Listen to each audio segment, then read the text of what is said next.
16வது ஸ்லோகம். நாத்யஷ்ணதஸ்து யோகோஸ்தி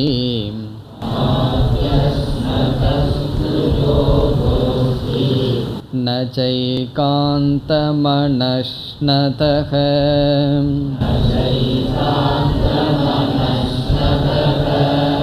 ந சாதி ஸ்வப்னசீலஸ்ய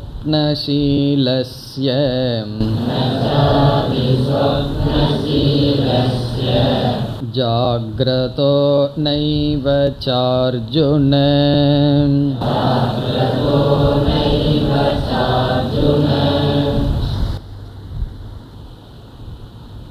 பதினாறு 17 இந்த இரண்டு ஸ்லோகங்களில்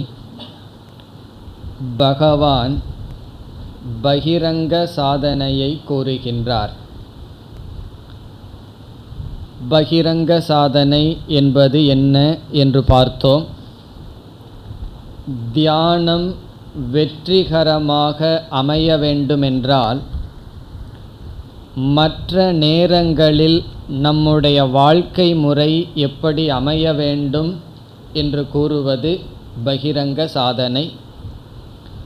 மற்ற நேரங்களில் நம்முடைய மனதை அதன்படி விட்டுவிட்டு அல்லது முறையில்லாமல் வாழ்ந்துவிட்டு தியான நேரத்தில் மட்டும் மனது ஒருமுகப்பாடுடன் அமைதியடைய வேண்டும் என்று எதிர்பார்ப்பது தவறு என்று பகவான் கூறுகிறார்.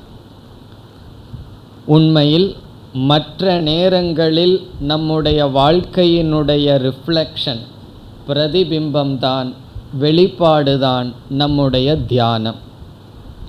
ஆகவே பகவான் நமக்கு மற்ற நேரங்களில் நம்முடைய வாழ்க்கை முறை, பாவனைகளெல்லாம் எப்படி இருக்க வேண்டும் என்று பேசி வருகிறார். இந்த இரண்டு ஸ்லோகங்களில் 16, 17 இதில் சமத்துவம் சாதனையாக பகவான் பேசுகிறார். அதாவது எல்லா விஷயத்திலும் நாம் சமமாக இருக்க வேண்டும். அளவுக்கு மீறினால் அமிர்தமும் நஞ்சு என்று சொல்வார்கள். அந்த விஷயத்தில் எந்த ஒன்றையும் அளவுக்கு மீறி செய்யக்கூடாது. அதை பகவான் கூற விரும்புகின்றார். உதாரணமாக இரண்டு விஷயத்தை இங்கு பகவான் பேசுகின்றார்.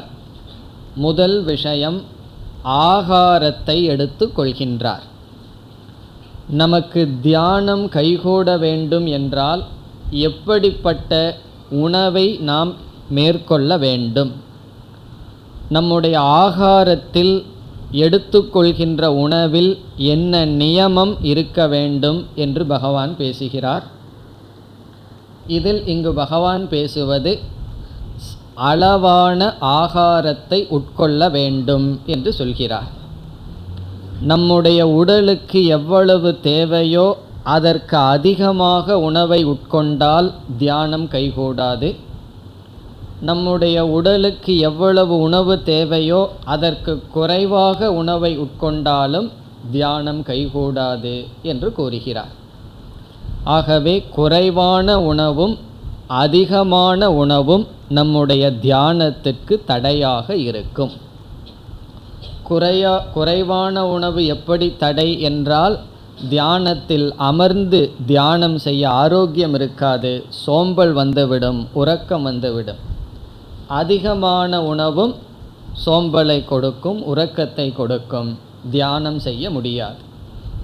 பிறகு அளவான உணவு என்றால் யோக சாஸ்திரத்தில் என்ன அளவு முறை சொல்லப்பட்டிருக்கிறது என்றால், நம்முடைய வயிற்றில் பாதி வயிறானது திருடமான பதார்த்தத்துடன் நிரப்பப்பட வேண்டும்.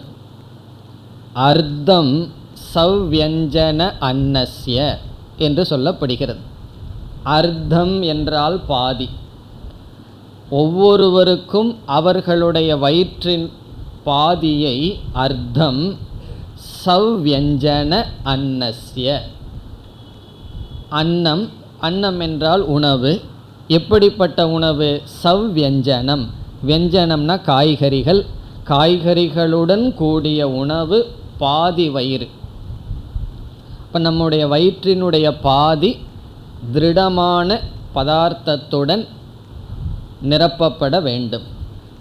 பிறகு திருத்தீயம் உதகஸ்யச்ச, மீதி கால் பகுதி நீரால் நிரப்பப்பட வேண்டும். முழு வயிற்றில் பகுதி தான் ஆகாரம், மீதி கால் பகுதி உதகஸ்ய, உதகம்னா தண்ணீர். பிறகு வாயு சஞ்சாசனார்த்தம், வாயினுடைய சஞ்சாரத்திற்காக சதுர்த்தம் அவசேஷயேத், மீதி கால் பகுதியை விட்டுவிட வேண்டும். அதில் கொஞ்சம் காலியாக இருக்கணும். எதற்குனா வாயோ சஞ்சரணார்த்தம்.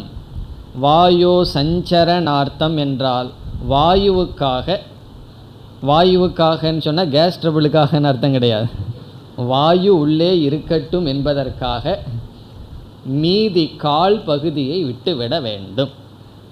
அப்போ நம்ம சாப்பிட்டு எழுந்தவுடன் எப்படி இருக்கணும்னா கால் பகுதி காலியாக இருக்கணும். சாப்பிட்றதுக்கு முன்னாடி முழு வயிறு காலியாக இருக்கணும். அது ஒரு நியமம். சாப்பிட்றதுக்கு முன்னாடி ஏற்கனவே முக்கால் பகுதியை வச்சுட்டு அதுக்கப்புறம் இந்த நியமத்துக்கு போகக்கூடாது. வயிறு முழுவதும் எம்டியாக இருந்து சாப்பிட போகணும். அதனால தான் ஒருவர் ரொம்ப அழகாக சொன்னார், பசிக்கும்போது சாப்பிடணுமா, சாப்பிட்டதுக்கப்புறம் கொஞ்சம் பசி இருக்கணுமா. அதுதான் நியமம். பசிக்கும்போது தான் சாப்பிடணும். சாப்பிட்டதுக்கப்புறம் எப்படி இருக்கணும்னு சொன்னால் கொஞ்சம் பசி இருக்கணுமா. ரொம்ப கடினம், முயற்சி பண்ணி பாருங்கள். அது நமக்கு பிடிச்ச ஐட்டங்கள் எல்லாம் முன்னாடி இருக்கும்போது மிக மிக கடினம். எப்படின்னா கொஞ்சம் பசி இருக்கும் பொழுதே எழுந்து விட வேண்டும். அதுதான் நமக்கு இருக்கிற இண்டிகேஷன். அப்படி இதுதான் யோக சாஸ்திரத்தில் சொல்லி இருக்கிற உணவு முறை. முழு வயிறும் ஸ்தூல பதார்த்தத்தில் நிரப்பக்கூடாது. இப்பெல்லாம் எப்படி நிரப்புகிறார்கள் தெரியுமோ, 90% ஸ்தூல பதார்த்தத்தில் போகுது, மீதி 15% காஃபி. இது 100க்கு மேலே போயாச்சு, இறப்பைக்கு மேலே வந்தாச்சு, 105% ஆயாச்சு. காஃபியில் இறக்கி விடுகிறார்கள். பிறகு என்னென்னா சாப்பிட்டதற்கப்புறம் மலைப்பாம்பை போல் கொஞ்சம் நேரம் நெளிஞ்சிட்டு இருப்பார்கள். அப்படி சாப்பிடக்கூடாது. இப்போ உணவு எப்படி இருக்க வேண்டும், பாதி வயிறு தான் நிறையணும், பிறகு தண்ணீர், பிறகு காலி வயிறு இருக்கணும். அப்பொழுதுதான் தியானம் செய்ய முடியும். சொல்லுவார்கள், மத்திய பிரதேசம் கொஞ்சம் காலியாக இருந்தால் தான் உத்தரப்பிரதேசம் வேலை செய்யுமா, வயிறு கொஞ்சம் காலியாக இருந்தால் தான் புத்தி வேலை செய்யும். இதுக்கெல்லாம் பல கதைகள் சொல்லுவார்கள். ஒரு பாகவதத்தில் ஒரு கதை சொல்லப்படும். குருகுலத்தில் ஒரு மாணவன், அவனுக்கு ரொம்ப புத்தி இருந்துதான். ஆசிரியர் ஆரம்பிக்கிறதுக்கு முன்னாடி பதில் சொல்லிடுவானா. அப்போ பார்த்தார், அவனை கொஞ்சம் புத்தியை மந்தப்படுத்தணும், ரொம்ப புத்திசாலியாக இருந்துட்டாலும் ஆசிரியருக்கு கடினமே. அதனால் என்ன பண்ணாராம், கொஞ்ச நாள் சாப்பிட்டதுக்கப்புறம் ஒரு 1/2 லிட்டர் எருமைப்பால் குடிக்க வச்சுட்டாங்களாம். அதனால் அவனுக்கு கொஞ்சம் புத்தி குறைஞ்சிடுதான். அப்போ ஆசிரியருக்கு சௌரியமாக இருந்தான் கிளாஸ் எடுக்கிறதுக்கு. அப்படி அதிகமான மந்தமான உணவை நாம் உட்கொண்டால் அது நமக்கு நல்லதல்ல. அந்த அதிகமான உணவே நமக்கு நோய்க்கு காரணமாகிறது.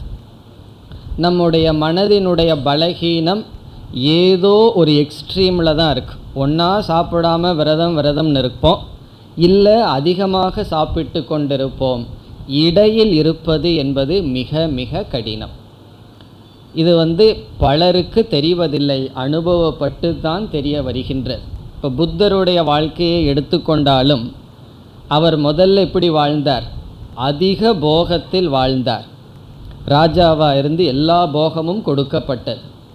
பிறகு உண்மையை தேடி அவர் செல்லும் பொழுது முழுமையான கடினமான வாழ்க்கைக்கு சென்றார். சரியாக சாப்பிடவே இல்லை.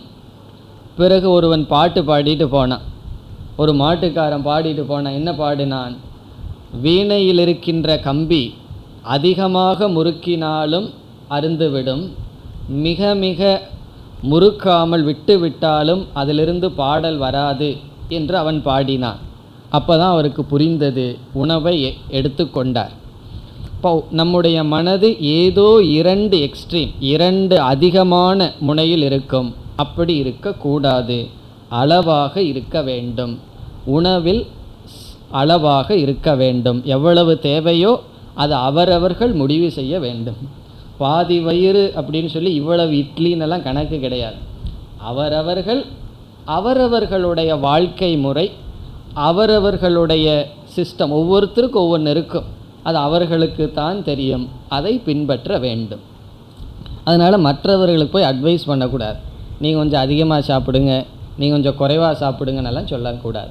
அவரவர்கள் முடிவு செய்ய வேண்டும். ஆனால் இது கடினம். என்றைக்குமே பேலன்ஸாக அளவாக இருக்கிறது கடினம். ஏதோ ஒரு எக்ஸ்ட்ரீமில் இருக்கிறது சுலபம். இங்கே பகவான் அந்த கடினமான சாதனையை சொல்கிறார். அளவாக இருக்க வேண்டும். பிறகு இனியொரு நியமமும் உணவில் இருக்கின்றது. சில பேர் வயிறெல்லாம் நல்லா தான் இருக்கும், இருந்தாலும் அல்சர் வந்துருன்னு கற்பனை பண்ணிட்டு இடையில சாப்பிட்டு இருப்பார்கள். அது வந்ததுக்கப்புறம் சாப்பிட்டா பரவாயில்ல, அது வந்துருங்கிற ஒரு கற்பனையில் காலையிலிருந்து சாயந்தரத்து வரைக்கும் இடையில உணவு ஏதாவது போட்டுக்கொண்டே இருப்பார்கள். அதுவும் செய்யக்கூடாது. ஒரு கேப் நமக்கு கொடுக்கணும். அப்போ தான் பசி நன்கு வரும், பிறகு நன்கு சாப்பிட முடியும். அதுக்கு வாரியார் ஒரு உதாரணம் சொல்லுவார். இடையில சாப்பிட்றது எப்படின்னு சொன்னால் அதுக்கு ஒரு உதாரணம். அந்த காலத்து சமையல் போல் வச்சுக்கோங்களேன். அந்த காலத்தில் அரிசி செய்யும்போது அரிசி எப்படி சமைப்பார்கள்? முதல்ல வெந்நீரை வச்சு அது கொதித்த உடனே அரிசியை போடுவார்கள். பிறகு அதிகம் வெந்திருக்கும், அதை வடிகட்டி பிறகு சாதமாக செய்வார்கள். இப்போ ஒரு வீட்டில் 3 பேர் இருக்கிறார்கள். 3 பேர்த்துக்காக அரிசியை போட்டார். அதெல்லாம் 45 நிமிஷம் 50 நிமிடம் அது வேகணும். இப்போ 20 நிமிஷம் வெந்தாச்சு. அந்த ஸ்டேஜில் ஒரு கெஸ்ட்டு வர்றார். ஒருவர் வந்துட்டாருன்னு சொல்லி அதில் இனி கொஞ்சம் அரிசியை போடுறது. பிறகு ஒரு 20 நிமிஷத்துக்கு அப்புறம் இனி ஒரு கெஸ்ட்டு வர்றார். அதில் இனி ஒரு அரிசியை போட்டால் அந்த சாதம் எப்படி இருக்கும்? ஒரு முறை ஒரு ப்ராசஸில் போயிட்டுருக்குன்னா அது அப்படியே நம்ம விட்டுறணும். அதே போல் ஒரு முறை நம்ம சாப்பிட்டோம்னு சொன்னால் நம்ம வேறு காரியத்தை பார்க்கலாம், வயிறாக அது அதனோட காரியத்தை பார்த்துட்ருக்கும். அப்போ என்ன செய்யணும்? அதை டிஸ்டர்ப் பண்ணாமல் பேசாமல் ஒரு 3 மணி நேரம் விட்டுறணும். அது ஒரு வேளையும் கொடுக்கக்கூடாது. இடையில் நாம் இடைவெளி கொடுக்க வேண்டும். அப்பொழுது தான் சாப்பிட்டதெல்லாம் நன்கு செரித்து நம்மளுடைய உடலும் மனதும் நன்கு இருக்கும். ஆகவே அதிகமாக இடையில் உட்கொள்ளுதல். அதனால தான் சொல்லுவார்கள், ஒரு இதுக்கு சொல்கிறது முக்கியமாக இல்லை, ஒரு வேளை சாப்பிட்டா யோகியா, 2 வேளை சாப்பிட்டா போகி, 3 வேளை சாப்பிட்டா ரோகி. என்னை பற்றி சொல்லலையே, நான் 4 வேளை சாப்பிட்றேன்னேண்ணா துரோகி. அப்படி அதிகமாக சாப்பிட்டு கொண்டே இருந்தால், அதிக இடைவெளியிலையும் சாப்பிட்டு கொண்டிருந்தால் ஆரோக்கியம் அல்ல. ஆகவே இதெல்லாம் பகவான் மனசில் வச்சுட்டு ஒன்று சொல்லிட்டார், அளவாக சாப்பிடணும், அதிகமாக சாப்பிடக்கூடாது, குறைவாக சாப்பிடக்கூடாது. இதுதான் முதல் பகவானுடைய உபதேசம். இரண்டாவது பகவான் உதாரணமாக சொன்னது உறக்கத்தை உதாரணமாக எடுத்து கொள்கின்றார். அதிகமாக உறங்கினாலும் குறைவாக உறங்கினாலும் தியானம் செய்ய முடியாது.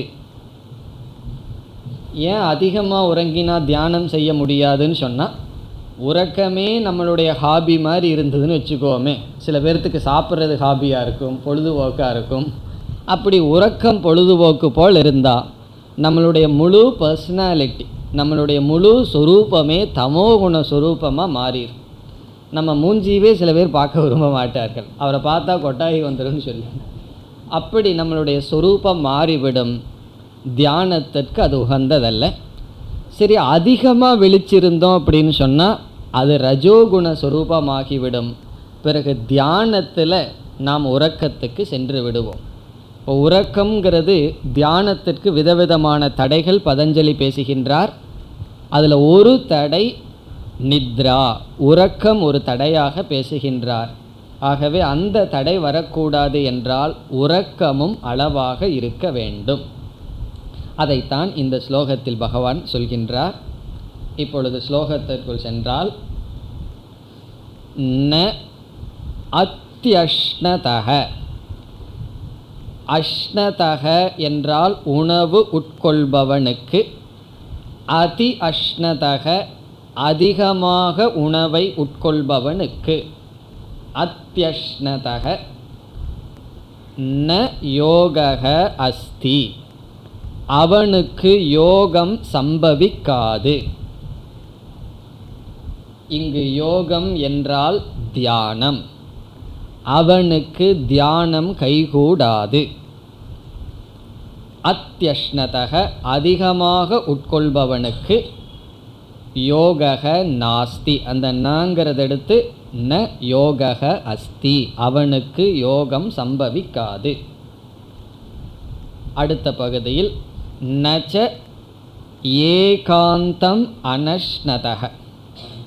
ஏகாந்தம்னா முழுமையாக, அனஷ்ணதக சாப்பிடாதவனுக்கு, குறைவாக சாப்பிடுபவனுக்கு அர்த்தம். ஏகாந்தம் அனஷ்ணதகன ஒழுங்காக சாப்பிடாதவனுக்கு. நச்ச மீண்டும் யோகக அஸ்தி, அவனுக்கு யோகம் கைகூடாது.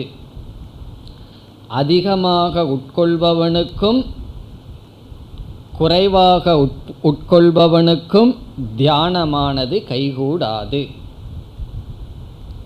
பிறகு இரண்டாவது வரியில் நச்ச அதிசொப்னசீலஸ்ய. இங்கு சொப்பனம் என்றால் உறக்கம். அதிசொப்னம் அதிகமாக உறங்குபவனுக்கு. சீலஸ்யங்கிற வார்த்தை, சீலம் என்பது கேரக்டர், பழக்கம்.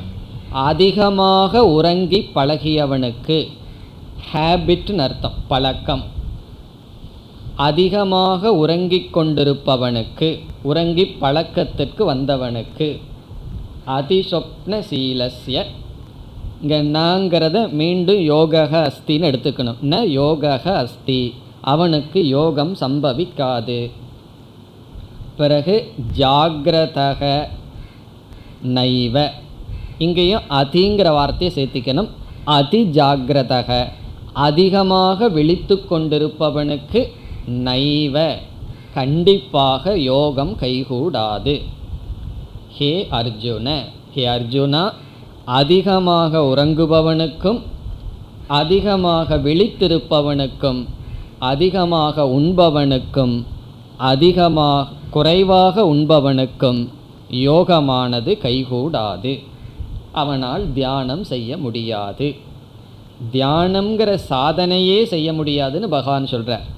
அது செய்தால்தானே அதனுடைய பலனை அனுபவிக்கிறதுக்கு. இப்போ தியானம்ங்கிறதே கைகூடாது என்று சொல்கின்றார். இனி அடுத்த ஸ்லோகம். யுக்தாஹார விஹாரஸ்ய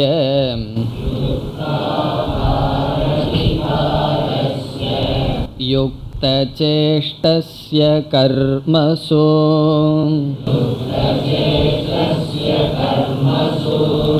யுக்தஸ்வப்னாவபோதஸ்ய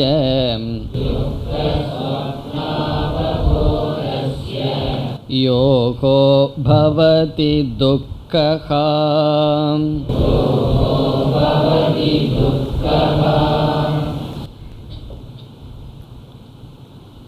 இந்த ஸ்லோகத்திலும் அதே கருத்தை தான் பகவான் கூறுகின்றார். சமமாக இருக்க வேண்டும். இங்கு வேறு இரண்டையும் சேர்த்து உதாரணமாக சொல்கின்றார். இங்கு பகவான் சொன்னதில் தான் சமத்துவம் என்று அல்ல, நம்முடைய வாழ்க்கையில் செய்கின்ற அனைத்து செயல்களிலும் அளவாக இருக்க வேண்டும். அதை மீண்டும் பகவான் வேறு சிலதும் சேர்த்து கூறுகிறார். மீண்டும் ஆகாரத்தை பகவான் சொல்றார். யுக்தாகார. யுக்தாகார என்றால், யுக்தம் என்றால் தேவையான அளவு. தேவையான அளவு ஆகாரத்தை உட்கொள்பவன்.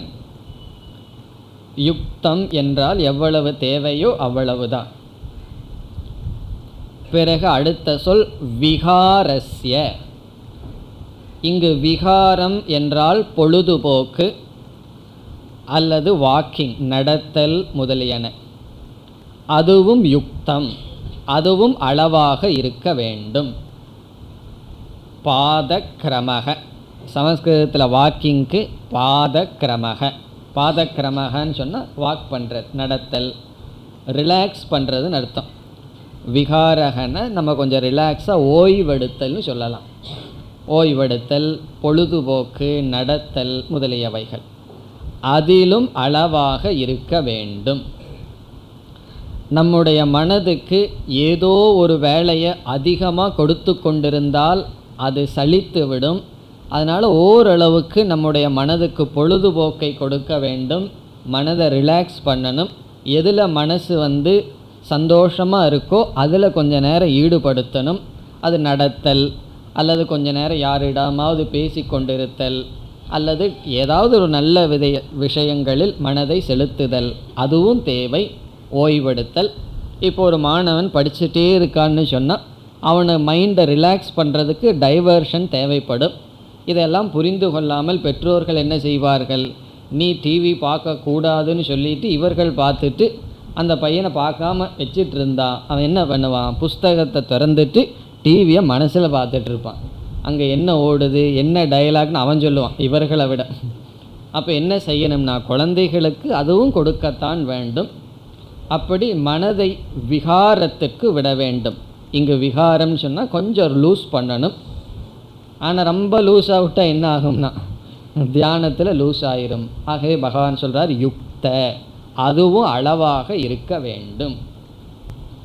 இப்போ ஆகாரமும் சரி, நமக்கு ரிலாக்ஸ் பண்ணுறது, ஓய்வெடுக்கிறதும் அளவாக இருக்கணும். சில பேர்த்துக்கு அவர்களுடைய தொழிலே பொழுதுபோக்காக இருக்கும். பொழுதை போக்குறது எப்படின்னு தானே ரொம்ப பேர் சொல்கிறார்கள். பொழுதுன்னு சொன்னால் காலம். ரொம்ப பேர்த்துக்கு காலம்ங்கிறது ஒரு பேர்டன் ஆகி, ஒரு பாரமாகி, அதை போக்குறதுக்கு கஷ்டப்படுகிறார்கள். அப்படி இருக்கக்கூடாது. காலம்ங்கிறது பொன் போல, நமக்கு அது தேவை. எல்லா காலத்திலும் படித்தல் சாதனைகள்னு செய்ய முடியாது. அப்பொழுது பொழுதுபோக்குக்கு மனதை விட்டு பிறகு மீண்டும் காலத்தை நன்கு பயன்படுத்த வேண்டும். ரிஷிகேஷில் ஒரு சுவாமிஜி இருந்தார், ஆசிரமத்தில் இருந்தார். அவர் அவருடைய அனுபவத்தை சொன்னார். அவருடைய ஒரே ஒரு தொழில் படிக்கிறது தான். அவர் மாணவனாக இருக்கிற ஸ்டேஜில் அவர் எப்படி நடந்து கொண்டாருங்கிறது என்னிடம் சொன்னார். நமக்கு மாணவ பருவம், குறிப்பாக சாஸ்திரம் படிக்கிற பருவங்கிறது ரொம்ப குறைவாக தான் கிடைக்கும். அப்படி அவர் கிடைக்கிற காலத்தில் நல்லா பயன்படுத்தணும்னு சொல்லி காலையில் படிப்பார், மதியம் படிப்பார், ஏர்லி மார்னிங் படிப்பார், பிரேக்ஃபாஸ்ட் முடிச்சுட்டு படிப்பார், மதியம் சாப்பிட்டு படிப்பார், சாயந்தரம் படிப்பார், இரவும் படிப்பார். அப்படி அவர் படித்து கொண்டு இருந்தார். அதை படிக்கிறதே அவருக்கு ஒரு ஹாபி தான். அப்போ அவர் சொன்னார், சாப்பிட்றதுக்கு ரூம்லேருந்து டைனிங் ஹாலுக்கு போவாராம். அப்படி போயிட்டு வரும்போது அங்கங்கே மற்றவர்களெல்லாம் இந்த டிராஃபிக் ஜாம் மாதிரி அப்படியே அரெஸ்ட் பண்ணிடுவார்கள். அப்போ அவர்களோட பேசிட்டு காலையில் நேரத்தில் எழுந்திரித்து 2 மணி நேரம் படிக்கிறதோ எழுதுறதோ ஏதோ பண்ணுவார். பிறகு பிரேக்ஃபாஸ்ட்டுக்கு போயிட்டு அந்த ஒரு மணி நேரம் தேவையில்லாத விஷயங்கள் பேசிட்டு நியூஸ் பேப்பரெல்லாம் படிச்சுட்டு மீண்டும் அவர் 10 மணிக்குள்ளே ரூமுக்கு வந்தால் அந்த படிக்கிற மூடு கொண்டு வர்றதுக்கு 1 மணி நேரம் ஆகுமா. மீண்டும் அந்த ஆட்டிடியூடு, பாவனையை கொண்டு வர்றது. ஏன்னா மனசை அவர் விட்டுட்டார், தேவையில்லாத விஷயங்கள் பேசி அது பொழுதுபோக்க போல் விட்டுட்டார். பிறகு என்னன்னா 11 மணிக்கு மூடு வந்த உடனே 11:30 12 மணிக்கு லஞ்சு டைம் வந்துடும். அந்த லஞ்சில் போய் ஒரு அரை மணி நேரம் தான் அவருக்கு மூடு கிடைக்கும். பிறகு சாப்பிட்டதுக்கப்புறம் கொஞ்சம் நேரம் உட்காந்து அரட்டை அடிப்போமே, அதெல்லாம் அதுதான் நேரம். சாப்பிட்றதுக்கு முன்னாடியும் சாப்பிட்டதுக்கு அப்புறம் தானே தேவையில்லாத பேசுகிற நேரங்கள். அதில் ஒரு அரை மணி நேரம் விட்டார்னா அதுக்கப்புறம் மூடு கொண்டு வர்றதுக்குள்ளே சாயந்தரம் ஆயிருமா. அப்போ என்ன பண்ணாராம், மனது சிதறடையுதுன்னு சொல்லி காலையில் அவர் பிரேக்ஃபாஸ்ட்டுக்கு போகும்போது தலையை குமிஞ்சிட்டு போவாராம். யாரோடையும் பேச மாட்டார். நேராக போய் சாப்பிட்டு நேராக உள்ளே கதவை லாக் பண்ணிக்குவார். கொஞ்சம் பொழுது போகணுன்னா சும்மா கண்ணை மூடிட்டு உள்ளே உட்கார்ந்துருப்பார், ஆனால் பேச மாட்டாராம். அப்படி அவர் மெயின்டைன் பண்ண உடனே மதியம் 11 மணி வரைக்கும் அவருடைய மனசு அதே ஆட்டிடியூடில் இருந்துதான். அதாவது எந்த விதமான டிஸ்ட்ராக்ஷனும் இல்லாமல் இருந்துதான். இதிலிருந்து அவர் என்ன சொன்னார், நம்ம கொஞ்சம் மனதை வெளியே விட்டுட்டோம் அப்படின்னா அதை மீண்டும் நம்மக்கிட்ட அந்த பாவனையோடு கொண்டு வர்றதுங்கிறது கடினம். அது அனுபவத்தில் செய்து பார்த்தால் தெரியும். முழுமையாக ஒரு காரியத்தில் நம்ம ஈடுபட்டு கமிட்டடாக அதில் இருக்கும் பொழுது கொஞ்சம் மனதுக்கு ரிலாக்ஸேஷன் தேவை. ஆனால் அதிகமாக விட்டுட்டோம்னா மீண்டும் அந்த பாவனையில் கொண்டு வர்றது கடினம். ஆகவே இங்கே பகவான் சொல்கிறார், யுக்த விகாரஸ்ய, நம்மளுடைய என்டர்டெயின்மெண்ட், நம்மளுடைய பொழுதுபோக்குகள் அளவாக இருக்க வேண்டும். அதே சமயத்தில் அது இருக்க வேண்டும், ஆனால் அளவாக இருக்க வேண்டும். இனி அடுத்ததாக பகவான் எடுத்துக்கொண்டது யுக்த சேஷ்டஸ்ய கர்மசு. சேஷ்டா என்றால் செயல்கள், கர்மசு என்றால் செயல் கர்மங்களில். இங்கு கர்மம்னா டியூட்டி, நம்முடைய கடமைகளில் செய்கின்ற செயலும் அளவாக இருக்க வேண்டும். நம்மளுடைய டியூட்டி, நம்மளுடைய கடமைகளுக்காக செய்கின்ற செயல்களிலும் ஒரு அளவு இருக்க வேண்டும்னு சொல்கிறார். இதுவும் முக்கியம். காரணம் என்னன்னா, சில பேர்த்துக்கு பொருளை ஈட்டணும்னு சொல்லி வேலை செய்வார்கள். பிறகு ஓவர் டைம்னு ஒன்று இருக்கே, சில பேர் ஒழுங்கான டைமில் வேலை செய்ய மாட்டார்கள், ஓட்டியில் தான் வேலை செய்வார்கள். ஏன்னா சேலரி கொஞ்சம் அதிகமாக வரும் அல்லவா. அப்படி ஓட்டின்னு போட்டு ஓவர் டைம் போட்டு வேலை செய்கிறது. அப்படி அதிகமாக நாம் செயலில் ஈடுபட்டால், இதெல்லாம் கவர்மெண்ட்டில் வேலை செய்கிறவங்களுக்கு அல்ல, அவங்களுக்கெல்லாம் யுக்த விகாரசிலே தான் சொல்லணும். இந்த ப்ரைவேட்டாக பிஸ்னஸ் பண்ணுறது அல்லது தொழில் செய்பவர்கள் அதிக உழைப்பு போட்டால் அதிக பணம் வரும். ஏன்னா ஆஃபீஸில் போய் வேலை செஞ்சுட்டு வந்தால் என்ன வேலை செஞ்சாலும் அதே சேலரி தான். ஆனால் தனியாக வியாபாரமெல்லாம் பண்ணும்போது அதிகமாக வேலை செய்ய செய்ய பொருள் அதிகமாக வருகிறது. அப்போ சிலர் அவர்களை அறியாமல் எல்லா நேரமுமே பொருள் ஈட்டுவது, செயல் செய்வதிலேயே ஈடுபட்டு விடுவார்கள். பகவான் சொல்கிறார், அது அளவுக்கு மீறி சென்றால் தியானம் கைகூடாது. நம்ம அன்றாட வாழ்க்கைக்காக ஏர்ன் பண்ணுறமே, பொருளை சம்பாதிக்கிறோமே, அதற்கான செயல்களிலும் அளவாக இருக்கணும். நமக்கு தெரியலாம் இதுக்கு மேலே வேலை செஞ்சால் பணம் எக்ஸ்ட்ரா வரும்னு தெரிஞ்சாலும் கூட நாம் செய்யக்கூடாது. அளவாகத்தான் வேலை செய்ய வேண்டும். முதல்ல வேலை செய்யணும், அதுக்கப்புறம் அளவாக உழைக்கணும். சிலர் அதில் அதிகமாக சென்று விடுவார்கள். ஒரு டெய்லர் சொன்னார், இந்த தீபாவளி வருதே, அப்போ டெய்லருக்கெல்லாம் ரொம்ப கிராக்கி. அவர்கள் என்ன செய்வார்கள், வெடிய வெடிய துணி தைச்சிட்டே இருப்பார்கள். அப்படி ஒரு டெய்லர் செஞ்சு தீபாவளி முடிஞ்சு மயங்கி விழுந்துட்டாராம். எவ்வளவு சம்பாதிச்சாரோ அத்தனையும் ஹாஸ்பிட்டலுக்காக செலவு பண்ணாராம். காரணம் என்னன்னு சொன்னால், அதுதான் எங்களுக்கு ஏர்ன் பண்ணுற டைம்னு சொல்லி ஒரு லிமிட்டுக்கு மேலே உழைப்பை கொடுத்தாலும் அது நம்மை நம்மளுடைய சாதாரண வாழ்க்கையே அது பாதிக்கும். பிறகு தியானம்ங்கிற வாழ்க்கையை நிச்சயமாக பாதிக்கும்.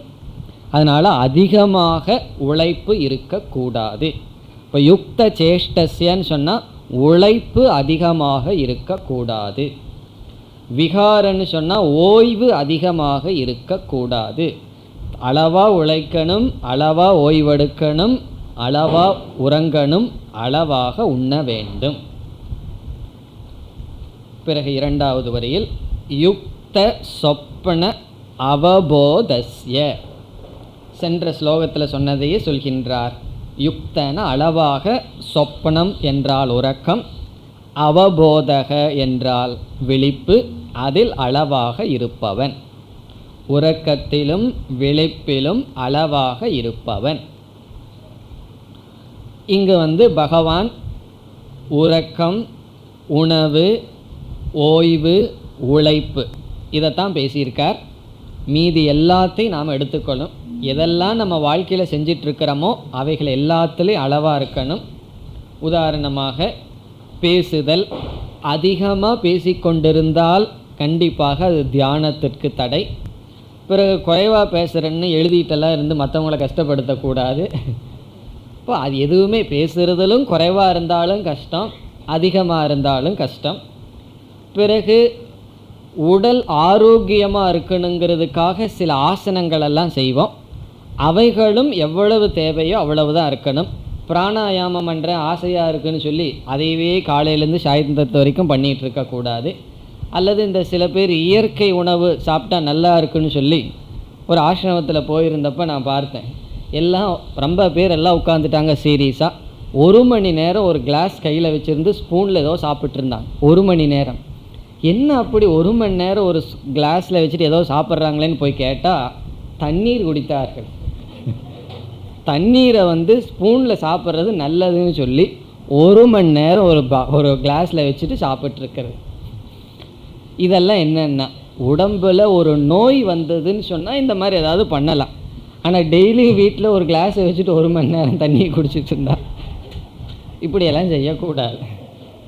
இது தவறு கிடையாது. ஏன்னா இயற்கை வைத்தியம் செய்கிற அப்படிப்பட்டவர்கள் எப்பொழுது பார்த்தாலும் சாப்பாட்டை பற்றியே தான் பேச்சு, சிந்தனையும் சாப்பாட்டை பற்றி, பேச்சும் சாப்பாட்டை பற்றி. அப்படி இருக்கக்கூடாது. அது யோகாசனமாகட்டும், பிராணாயாமமாகட்டும், உணவு வகைகளாகட்டும், எல்லாத்திலையும் அளவாக இருக்க வேண்டும். இங்கே பகவான் இவ்வளோதான் சொல்லியிருக்கார். அது அவரவர்களுக்கு தெரியும் எதில் அளவுக்கு மீறி போகிறோம்னு சொல்லி அவரவர்களாக புரிந்து கொள்ள வேண்டும். இனி கடைசியில் பகவான் சொல்கிறார், யோகோ பவதி துக்கஹா. இப்படி இருப்பவர்களுக்கு யோகமானது நடைபெறும். சென்ற ஸ்லோகத்தில் எதிர்மறையாக சொன்னார், நெகட்டிவ் அப்ரோச். அதாவது அதிகமாக சாப்பிடுபவன், அதிகமாக உறங்குபவன் எல்லாம் சொன்னார். இங்கே அளவான்னு சொல்லி பாசிட்டிவாக சொல்கிறார். அளவாக சாப்பிட்றவன், அளவாக செயல்படுபவன், அவனுக்கு யோகஹ பவதி துக்கஹா. அவனுக்கு யோகமானது, யோகம் என்றால் தியானமானது, துக்கஹா பவதி, துக்கத்தை நீக்குவதாக அமையும். துக்கஹா என்றால் துக்கத்தை நீக்குவதாக, மனதில் உள்ள துயரத்தை நீக்குவதாக அமையும். இப்போ யோகஹ துக்கஹா பவதி, அவனுக்கு தியானம் துயரத்தை நீக்கும் சாதனையாக அமையும். அதுதான் அதனுடைய பொருள். யோகஹ பவதி துக்கஹா. அது எப்படி எழுதணும்? யோகஹ துக்கஹா பவதி, அவனுக்கு யோகம் துயரத்தை நீக்கும் சாதனையாக அமையும். இப்படி ஒரு பொருள் சொல்லலாம். அப்போ தியானமானது துயரத்தை நீக்கும் சாதனையாகும்னு பொருள் சொல்லலாம். அல்லது இந்த கடைசி பகுதியை வேறு விதத்திலையும் பொருள் சொல்லலாம். எப்படின்னு சொன்னால், துக்கஹாங்கிற சொல்ல யோகங்கிறதுக்கு அடைமொழியாக எடுத்துக்கொண்டால், துக்கஹா யோகஹ, துயரத்தை நீக்கும் தியானமானது பவதி. பவதி என்றால் சம்பவதி, நடைபெறும். துயரத்தை நீக்கும் தியானம் அப்பொழுதுதான் செய்ய முடியும். இப்போ ரெண்டாவது இன்டர்பிரட்டேஷனில் துக்கஹா யோகஹ சம்பவதி, துயரத்தை நீக்கும் தியானம் அப்பொழுதுதான் சம்பவிக்கும், அப்பொழுதுதான் நடைபெறும். துயரத்தை நீக்கும் தியானத்தை அப்பொழுதுதான் செய்ய முடியும். அப்படி இல்லைன்னு சொன்னால் தியானமே செய்ய முடியாது, தியானமே கைகூடாது. முதல்ல என்ன சொன்னோம்? அப்பொழுது தியானம் துக்கத்தை நீக்கும் சாதனையாகுங்கிறது முதல் பொருள். இரண்டாவது பொருள், துக்கத்தை நீக்கும் தியானம் இப்படி இருந்தால்தான் சம்பவிக்கும். இவ்விதம் இந்த 2 ஸ்லோகங்களில் பகவான் பகிரங்க சாதனையை சொன்னார். இனி அடுத்த ஸ்லோகம். யதா விநியதம் சித்தம் ஆத்மன் ஏவாவதிஷ்டதே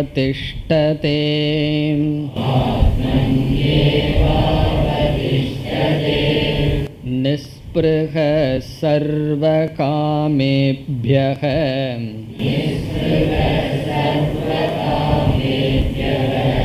யுக்த இத்யுச்யதே ததா.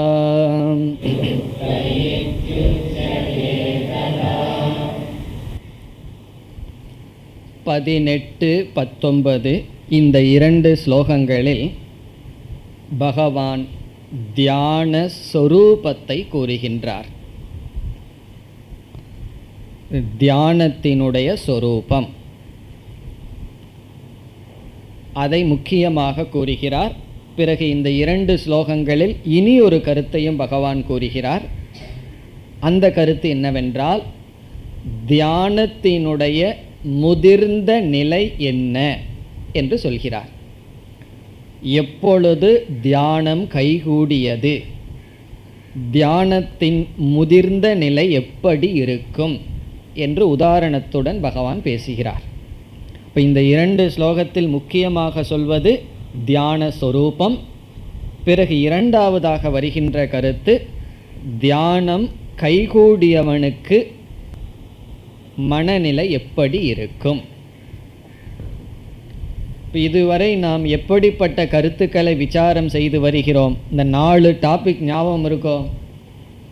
பகிரங்க சாதனை, அந்தரங்க சாதனை, தியான சொரூபம், தியான பலம். அர்ஜுனன் ஒரு கேள்வி கேட்க போகிறான். அந்த கேள்வி கேட்குற வரைக்கும் இந்த 4 டாபிக்கு தான் இதில் வந்துட்டு இருக்குன்னு பார்த்தோம்.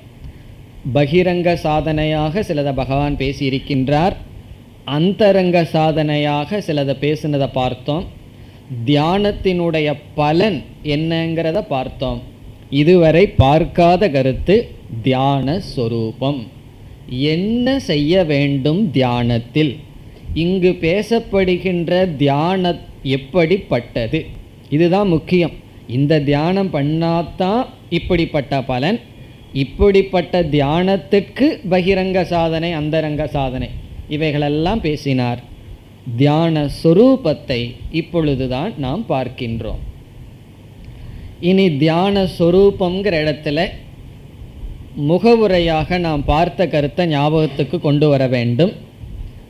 2 விதமான தியானம் இருக்கின்றதுன்னு பார்த்துருக்கோம். நாம் செய்கின்ற தியானங்களை முக்கியமாக 2ஆக பிரிக்கலாம்னு பார்த்தோம். ஒரு விதமான தியானத்திற்கு உபாசனம் என்று பெயர், இரண்டாவது விதமான தியானத்திற்கு நிதித்தியாசனம் என்று பெயர்னு பார்த்தோம். உபாசனம் என்றால் ஞானத்தை அடைவதற்கு முன் ஞானத்திற்கு தகுதியை அடைய செய்கின்ற தியானம். நிதித்தியாசனம் என்றால் ஞானத்தை அடைந்த பின் ஞானத்தில் நிலை பெறுவதற்காக செய்கின்ற தியானம். இதை மனதில் நன்கு பதிய வைத்து கொள்ள வேண்டும். முழு தியான யோகம் படித்ததற்கு பிறகு இதை மட்டும் தெரியல அப்படின்னு சொன்னால் பிறகு ஒரு பலனும் கிடையாது. இந்த கருத்து மிக மிக முக்கியம். ஏன்னா தியானம், பக்தி முதலிய சொற்கள் எல்லாம் சரியாக புரிந்து கொண்டதை விட தவறாக புரிந்து கொண்டது தான் அதிகம். ஏன்னா இவைகளெல்லாம் ரொம்ப மிஸ்லீடிங், மிஸ்டிக் வார்த்தைகள். இந்த பக்திங்கிற சொல், தியானம்ங்கிற சொல், அல்லது ஆன்மீகம்ங்கிற சொல். ஆன்மீகம்ங்கிற சொல் ரொம்ப குழம்பி இருக்கின்ற சொல். ஒருவரிடம் போய் ஆன்மீகம்ங்கிறதுக்கு லட்சணம் சொல்லுங்கன்னு சொன்னால் உங்களுக்கெல்லாம் தெரியும், பார்த்துருப்பீர்கள் அந்த லட்சணங்களை எல்லாம். அப்படி ரொம்ப குழப்பமான சொற்கள். எதோ நினச்சி சிரிக்கிறீர்கள். ரொம்ப குழப்பமான சொற்கள் மக்களை குழப்பி விடுறதுக்கு சமுதாயம் காத்துட்டு வேறு இருக்குது. அப்படி தியானம்ங்கிற சொல்லும் ஒரு குழப்பமான சொல். அதனால் நமக்கு அந்த குழப்பம் இருக்கக்கூடாது. 2 விதமான தியானத்தை பார்த்துருக்கோம். ஞானத்திற்கு தகுதி செய்யும் தியானங்கள் அதில் பல விதம் இருக்குது. நம்மை மனதை அமைதிப்படுத்துகின்ற தியானம், மனதை ஒருமுகப்படுத்துகின்ற தியானம், மனதை விரிவுபடுத்துகின்ற என்றெல்லாம் பலது இருக்கின்ற. இனி உபாசனைக்கும் நிதித்தியாசனத்துக்கும் உள்ள முக்கிய வேறுபாடு என்ன? இந்த வேறுபாட்டையெல்லாம் நம்ம பார்த்துருக்கோம். முக்கிய வேறுபாடு என்ன என்றால், உபாசனைக்குரிய விஷயம் நிதித்தியாசனத்திற்குரிய விஷயத்தில் மாறுபாடு இருக்கிறது. ஞானத்தை அடைவதற்கு முன் நமக்கு தியானத்திற்கு விஷயமாக பொருளாக இருப்பது சில சமயங்களில் உடலாக இருக்கலாம், சில சமயங்களில் பகவானுடைய நாம ரூபங்களாக இருக்கலாம், அல்லது நல்ல சில பண்புகளாக இருக்கலாம், நாம் செய்கிற தியானத்தை பொறுத்து. ஆனால் ஞானம் அடைந்ததற்கு பிறகு தியானத்திற்குரிய விஷயமாக இருப்பது அந்த ஞானமே அல்லது ஞானத்தில் அடையப்பட்ட ஆத்ம தத்துவம். இங்கு ஞானம் ஞானம் என்று நாம் சொல்வது ஆத்மாவை பற்றிய அறிவு, ஆத்ம ஞானம். ஆத்ம ஞானத்திற்கு முன்னாடி நம்முடைய தியானத்தில் ஜெகத்தில் இருக்கின்ற நாம ரூபங்களையெல்லாம் தியாகம் பண்ணி ஈஸ்வரனுடைய நாம ரூபத்தில் வச்சிருப்போம். இது உபாசனையில். உபாசனையில் நம்மளுடைய மனசை எங்கே வச்சிருப்போம்? பகவானுடைய நாம ரூபத்தில் வச்சிருப்போம். இப்போ ஓம் நம சிவாயாங்கிற மந்திரத்தை ஜபிச்சோம்னா அங்கே நாமமாக இருக்கிறது பகவானுடைய நாமம். ரூபம்னு மனசில் வந்தால் அது சிவலிங்கமோ அல்லது விஷ்ணுவோ யாரோ பகவானுடைய ரூபந்தான் வரும். இப்போ நம்ம மனசை ஜெகத்தில் இருக்கிற நாம ரூபத்திலிருந்து ஈஸ்வரனுடைய நாம ரூபத்தில் மாற்றுவது உபாசனை. இப்போ உபாசனையில் பகவானுடைய நாமம் இருக்கணும், பகவானுடைய ரூபம் இருக்கணும். பிறகு நிதித்தியாசனம் என்றால் ஈஸ்வரனுடைய நாம ரூபத்தையும் துறந்து அசப்தமான அரூபமான ஆத்ம தத்துவத்தை தியானித்தல். இப்போ நிதித்தியாசனத்துக்கு என்ன விஷயம்னா பகவானுடைய நாம ரூபங்களும் விஷயம் கிடையாது. பகவானுடைய ஒரு சப்தத்தை எடுத்துட்டும் பகவானை குறிக்கிற ஒரு சொல்லை எடுத்துட்டும் தியானம் பண்ணலை. அந்த சொல்லை மனசில் சொல்லலாம், ஆனால் நம்மளுடைய கவனம் அரூபம் அசப்தம், அசப்தமான அரூபமான ஆத்ம தத்துவம். அந்த ஆத்மாவுக்கு சில சொரூபங்கள் படித்திருப்போம், புரிந்திருப்போம். சாந்த சொரூபம், சைத்தன்ய சொரூபம், ஆனந்த சொரூபம் என்றெல்லாம். அந்த சொரூபத்தை தியானித்தல் நிதித்தியாசனம் என்று சொல்லப்படுகிறது. இந்த நிதித்தியாசனம் பண்ணணும்னா என்ன கண்டிஷன், நிபந்தனை என்ன? ஆத்ம ஞானம் வந்திருக்க வேண்டும். ஆத்மாவினுடைய சொரூபத்தை நாம் புரிந்திருந்தால் அந்த சொரூபத்தை சிந்தித்தல். நான் சாந்த சொரூபம், நான் பூர்ண சொரூபம், நான் பிரம்மஸ்வரூபம், நான் நித்திய சொரூபம், நான் சைத்தன்ய சொரூபம், நான் ஆனந்த சொரூபம்னு சொல்லி ஆத்மாவினுடைய சொரூபம் நம்முடைய தியானத்துக்குரிய விஷயமாக இருந்தால் நிதித்தியாசனம். இந்த அத்தியாயத்தில் பகவான் எந்த தியானத்தை பேசுகின்றார்? இந்த ஸ்லோகங்களில் தான் பகவான் தெளிவு செய்கின்றார். இங்கு நிதித்தியாசனத்தை பகவான் பேசுகிறார். அப்போ இந்த ஸ்லோகத்திலிருந்து தியான சொரூபமாக பகவான் நமக்கு பேசுவது நிதித்தியாசனம் என்று காட்டுகின்றது. பகவான் நிதித்தியாசனத்தை பேசியிருக்கணும்னா ஞானத்தை கொடுத்துருக்கணுமே. 2வது அத்தியாயத்தில் ஆத்ம அனாத்ம விவேகத்தை பேசினார். 4வது அத்தியாயத்தில் பேசினார் கர்மத்தில் அகர்மத்தை பார்த்தல்ங்கிற இடத்துல எல்லாம். 5வது அத்தியாயத்திலையும் கொஞ்சம் பேசினார். ஆகவே ஏற்கனவே அறிவு, ஆத்ம அறிவு உபதேசிக்கப்பட்டதனால் பகவான் இங்கு நிதித்தியாசனத்தை பேசுகின்றார். இப்போ நிதித்தியாசனத்தை பேசுகின்றார்னா என்ன அர்த்தம்? உன்னுடைய மனம் தியானத்தில் எதில் இருக்க வேண்டும் என்றால் ஆத்மாவிடத்தில் நிற்க வேண்டும், ஆத்மாவிடத்தில் மனதை வைக்க வேண்டும் என்று சொல்கிறார். இப்போ இறைவனுடைய நாம ரூபத்தில் மனசை வைக்கணும்னு பகவான் சொல்லியிருந்தால் அது உபாசனம். ஒரு பகவானுடைய நாமத்தை எடுத்துட்டு அதை ஜபிக்கணும்னு சொன்னால் அது உபாசனை. பிறகு ஆத்ம அறிவை உபதேசம் செய்து அந்த அறிவில் நாம் தியானிக்க வேண்டும் என்றால் அது நிதித்தியாசனம். அதைத்தான் இங்கே பகவான் சொல்கிறார். ஸ்லோகத்திற்குள் சென்றால், யதா விநியதம் சித்தம், எப்பொழுது, யதா எப்பொழுது, விநியதம் சித்தம். இங்கு சித்தம் என்றால் மனம், விநியதம் என்றால் அடக்கப்பட்ட மனம், முறைப்படுத்தப்பட்ட மனம். இங்கேயே பகவான் இந்த சொல்லிலிருந்து அழகான ஒரு கருத்தையும் சொல்லியிருக்கார். எப்படி மனமானது அடக்கப்பட்டு விட்டதுன்னு சொன்னால் உபாசனையினால் அப்படின்னு சேர்த்திக்கணும். உபாசனையினால் ஒழுங்குபடுத்தப்பட்ட மனம். ஏன்னா மனது திடீர்னு அதுவாக ஒழுங்காயிராது, அதுக்கு பயிற்சியின் மூலமாகத்தான் ஒழுங்குபடுத்தப்பட வேண்டும். அப்படி விநியதம் என்றால் ஒழுங்குபடுத்தப்பட்ட, முறைப்படுத்தப்பட்ட, அடக்கப்பட்ட. எப்படி அடக்கப்பட்ட? உபாசனம் என்கின்ற தியானத்தினால் முறைப்படுத்தப்பட்ட மனம் என்று சொல்வதிலிருந்து நிதித்தியாசனம்ங்கிற தியானத்துக்கு உபாசனம்ங்கிற தியானம் படி.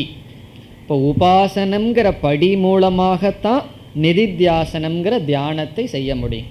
இப்போ முதல்ல உபாசனை பண்ணியிருக்கணும், பிறகு நிதித்தியாசனம் செய்ய வேண்டும். அதனால் பகவான் உபாசனையின் மூலமாக அமைதிப்படுத்தப்பட்ட மனம் எங்கே இருக்கணும், எங்கே தியானத்தில் வைக்கணும்? ஆத்மனி ஏவ அவதிஷ்டதே. இந்த ஒரு சொல்லு தான் நமக்கு முக்கியம். ஆத்மனி ஏவ, ஆத்மாவிடத்தில், அவதிஷ்டதே நிற்கின்றதோ. அவதிஷ்டதே என்றால் ஸ்திதிம் லபதே, ஸ்திதியுடன் ஸ்திதியாகின்றதோ, நிற்கின்றதோ. எங்கு? ஆத்மனி ஏவ, ஆத்மாவில் நிற்கின்றதோ. இதிலிருந்து பகவான் தியானத்திற்குரிய விஷயம் ஆத்மா என்று சொல்கிறார். இப்போ ஆத்மா தியானத்திற்குரிய விஷயம்னா எனக்கு ஆத்மாவை பற்றி தெரிஞ்சிருக்கணுமே, அது சிரவணத்தின் மூலமாக நாம் செய்திருப்போம். சாஸ்திரத்தை கேட்கறதன் மூலமாக ஆத்மாவினுடைய சுரூபத்தை தெரிஞ்சிருப்போம். அனாத்மா இது, ஆத்மா இதுன்னு ஆத்மா அனாத்ம விவேகம் பண்ணி ஆத்மா அழியாதது, சைத்தன்ய சுரூபம், ஆனந்த சுரூபம், சாட்சி சுரூபம் என்றெல்லாம் படிச்சிருப்போம். இப்படிப்பட்ட ஆத்மாவிடத்தில் ஆத்மனி, இனியொரு வார்த்தை சொல்றார், ஏவ, ஆத்மாவில் மட்டும் அவதிஷ்டதே நிற்கின்றதோ. பிறகு அப்படியே பகவான் சொல்றார், இப்படி நின்றால், இப்படிப்பட்ட மனநிலை வந்தால் அது தியானத்தினுடைய பக்குவமடைந்த நிலை, முதிர்ந்த நிலைன்னு இரண்டாவது வரியில் சொல்றார். என்ன நமக்கு சந்தேகம் வரும், எப்பொழுது தியானத்தில் நான் முதிர்ந்த நிலையை அடைந்து விட்டேன்? அதை அளக்கிறதுக்கு ஒரு ஸ்கேல் வேண்டும் அல்லவா? அதை பகவான் இங்கு சொல்றார். இப்படி உனக்கு நிலை வந்தால் நீ தியானத்தில் முதிர்ந்து விட்டாய், தியானத்தினுடைய உச்ச நிலையை அடைந்து விட்டாய், தியானத்தினுடைய பயிற்சியினுடைய பலனை அடைந்து விட்டாய். அதை சொல்கின்றார் இரண்டாவது வரியில். நிஸ்பிருகக சர்வ காமேப்யக. இரண்டாவது வரியில் ரெண்டாவது கருத்தை சொல்றார். நிஸ்பிருகக, ஸ்பிருகா என்றால் ஆசை, நிஸ்பிருகா என்றால் ஆசையற்ற, மனதில் ஆசையற்ற. எதிலிருந்து ஆசையற்ற? சர்வ காமேப்யக. இங்கு காமம் என்ற சொல்லுக்கு பொருள் வெளி விஷயங்கள், ஆப்ஜெக்ட், பொருள்கள். சர்வ காமேப்யக என்றால் எல்லா பொருள்களிலிருந்தும் நிஸ்பிருகக ஆசையற்ற மனநிலை. எந்த பொருளையும் மனது நினைக்கவில்லையோ ஆசையற்ற காரணத்தினால். யுக்தக இதி உச்சதே ததா. அப்போ பகவான் சொல்றார், ததா அப்பொழுது, யுக்தக இதி உச்சதே. யுக்தக என்றால் தியானத்தில் பொருந்தியவன் என்று சொல்லப்படுகின்றான்.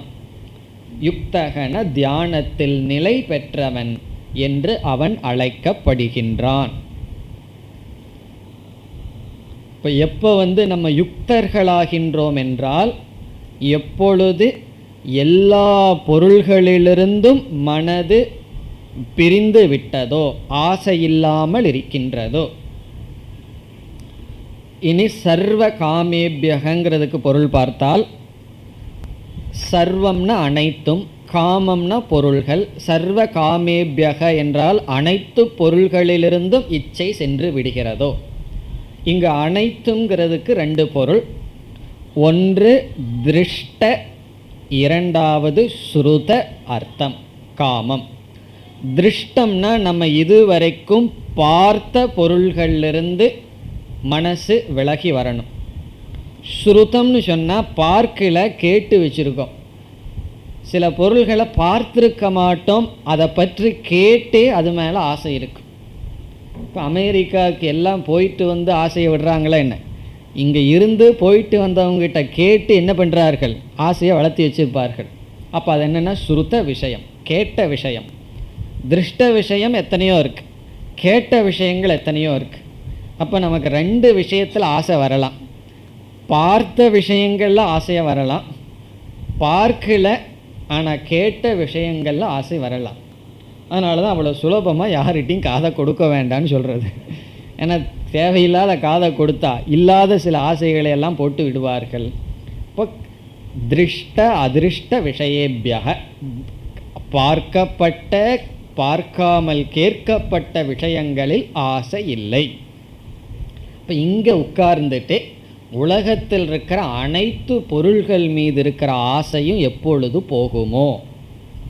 நிஸ்பிருகன்னு சொன்னால் மனசு அதில் போய் சுபாவமாக ஒட்டி கொள்வதில்லை. ஸ்பிருகான ஒட்டி கொள்வது, நிஸ்பிருகனா அது ஒட்டி கொள்வதில்லை. நம்ம மனசு அந்த சில்வர் டேப்பு போல் கையில் எடுத்தோம்னா ஒட்டிக்கும், அதுலேருந்து விடுபடுறதே கஷ்டம். இப்படி மாற்றி அப்படி மாற்றி அதில் கையில் ஒட்டிக்கிட்டே இருக்கும். அப்படி இல்லாமல் இப்போ வந்திருக்கிற போல் நான்ஸ்டிக்கு தோசைக்கல் போல், அதுதான் ப்ராக்டிக்கல் எக்ஸாம்பிள். ஒட்டி கொள்ளாத தோசைக்கல் போல. முன்னெல்லாம் கஷ்டப்படுவோம் இல்லையா, பாதி பிஞ்சு வரும். 20 வருஷம் தோசை ஊற்றினாலும் கூட ஒழுங்காக எடுக்க தெரியாத ஆளுகள்லாம் இருக்குது. அதனால தான் நான்ஸ்டிக்கு வந்திருக்கு. ஒரு தோசைக்கல்லே நான்ஸ்டிக்காக இருக்கும்போது நம்ம மனசும் நான்ஸ்டிக்காக இருக்கணும். அதான் நிஸ்பிருக, ஒட்டி கொள்ளாத மனநிலை, எதிலையும் பற்றி கொள்ளாத மனநிலை. இந்த மனநிலையை பகவான் எப்படி இங்கு காட்டுகின்றார்? தியானத்தினுடைய முதிர்ந்த நிலையாக காட்டுகிறார். ஆரம்பத்தில் நம்ம கஷ்டப்பட்டு ஆசைகள் வரும், நம்ம ஒதுக்கி ஒதுக்கி விடுவோம். கடைசி நிலை என்னன்னு சொன்னால் அந்த எஃபர்ட் போகணும். ஆசை வரும், அது வேண்டான்னு நம்ம நீக்கி கொண்டு இருப்போம். இந்த போராட்டம் எப்பொழுது முடிவடைகிறதோ அது தியானத்தினுடைய முதிர்ந்த நிலை. இப்போ தியானத்தினுடைய முதிர்ந்த நிலைன்னு சொன்னால் என்னுடைய மனதுடன் நான் போராட்டத்தை நிறுத்தி விட்டேன். யாருடைய போராட்டத்தை நிறுத்துகிறோம். கடைசியாக நம்ம போராட வேண்டிய ஆள் யார் தெரியுமோ? நம்ம மனசு தான். நம்ம மனசோட தான் கடைசி பேட்டில் ஃபீல்ட். அதை போராடி நிற்கணும். எப்படி நிற்கணும்னா தோற்று போய் நிற்கக்கூடாது. சரி வர்ற ஆசையெல்லாம் வந்துட்டு போகட்டும், போராடி நான் தோத்துட்டேன்னு அல்ல, வெற்றியுடன் நிற்பது. எப்படி நிற்கணும்னா நிஸ்பிருக, ஆசையற்ற நிலை சுபாவமாக எப்பொழுது வருகின்றதோ. பிறகு ஏன் ஆசை வருது? தெரிஞ்சாலும் ஏன் மனசு அதில் போய் ஒட்டிக்குது? தெரியுது இது நமக்கு அனிஷ்டம்தான் கொடுக்கின்றது, இது எனக்கு இஷ்டம் இல்லை, இதை நான் பேசக்கூடாது, இதை நான் பார்க்கக்கூடாது, இதை நான் கேட்கக்கூடாது, நல்லா தெரிகின்றது. இருந்தாலும் ஏன் மனசு அதில் போய் ஒட்டிக்குது? பல காரணம் சொல்லலாம். இங்கே 3 காரணம் பார்ப்போம். முதல் காரணம் வைராகியம் குறைவாக இருப்பதனால், வைராகியஸ்ய நியூனத்துவாத். வைராகியம் குறைவாக இருக்கிறதுனால விவேகம் இருந்த போதிலும் மனசு போய் அதில் ஒட்டி கொண்டு இருக்கிறது. எல்லாத்துக்கும் இதே கேள்வி தான். கொஞ்சம் சாஸ்திரம் படித்த உடனே தெரிஞ்சு போச்சு எதில் மனசை வைக்கணும், எதில் வைக்கக்கூடாதுன்னு. இருந்தாலும் வைக்கக்கூடாதில் தான் மனசு வைக்கிதே. இப்போ போர்டில் இதை படிக்காதீர்கள் எழுதி கீழே ஏதோ எழுதி போடுறேன்னு வச்சுக்குவோமே, முதல்ல என்ன செய்வீர்கள்? படிக்காதீர்கள் எழுதி வச்சுருக்காரு, என்னன்னு படிச்சுருவோம். அப்படி தான் மனசு போகும்.